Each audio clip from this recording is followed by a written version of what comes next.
Hello మాయా, విజయ్ దేవరకొండ రాబోయే movies lineup ఒకసారి చూసేద్దామా? ఈ రాబోతున్న 4 సినిమాలు కనుక హిట్ అయితే మాయా, విజయ్ దేవరకొండకి ఇక నెక్స్ట్ 5-6 ఇయర్స్ తిరుగు లేదని చెప్పుకోవాలి. ఆ రేంజ్లో పాన్ ఇండియా లెవెల్లో సినిమాని లైనప్ చేశాడు ఈ యంగ్ హీరో.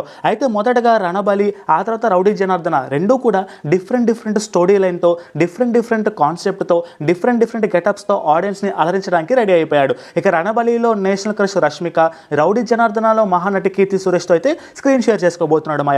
ఇక ఆ తర్వాత హాయ్ నాన్న డైరెక్టర్ శౌర్యతో కూడా రీసెంట్గా సినిమాని స్టార్ట్ చేశారు. అక్కడికి మన న్యాచురల్ స్టార్ నాని వచ్చి విజయ్ దేవరకొండ మీద ఫస్ట్ షాట్ క్లాప్ని అయితే కొట్టేశారు. ఇక ఈ సినిమా కూడా ఒక మంచి స్టైలిష్ బ్యాక్ డ్రాప్ స్టోరీతో ఉండబోతుందని రూమర్ అయితే నడుస్తుంది మాయా. ఇక ఆ తర్వాత పెళ్లి చూపులు సినిమాతో టాలీవుడ్లో ఒక మంచి హిట్ అందించిన తరుణ్ భాస్కర్తో ఇంకొక కామెడీ మూవీని చేయబోతున్నాడని, మళ్ళీ తరుణ్ భాస్కర్తో సెకండ్ టైం జత కట్టబోతున్నాడని చెప్పేసి రూమర్ అయితే నడుస్తుంది. అదే కనుక నిజమైతే మాయా, ఆడియన్స్కి పండగే. ఇక ఆ తర్వాత డైరెక్టర్ విక్రమ్ కుమార్ తనకి మంచి స్పోర్ట్స్ యాక్షన్ డ్రామా కథ చెప్పడం, దానికి నచ్చటం, ఆ సినిమా కూడా చేస్తానని సంతకం చేయడం అయితే జరిపోయింది మాయా.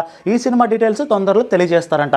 ఇక ఫైనల్గా మాయా మనం చెప్పుకోవాల్సింది, రీసెంట్గా టూరిస్ట్ ఫ్యామిలీ సినిమాతో హిట్ కొట్టిన యంగ్ డైరెక్టర్తో కూడా సినిమా స్టోరీ విన్నాడంట. ఆ సినిమాకు కూడా గ్రీన్ సిగ్నల్ ఇచ్చాడని సమాచారం. ఇవే సినిమాలు కనుక కంటిన్యూస్గా బ్యాక్ టు బ్యాక్ హిట్ అయితే మాయా, విజయ్ దేవరకొండకి ఇక తిరుగులేదని చెప్పుకో మోస్ట్ వాంటెడ్ హీరోగా హిస్టరీ క్రియేట్ చేస్తాడు.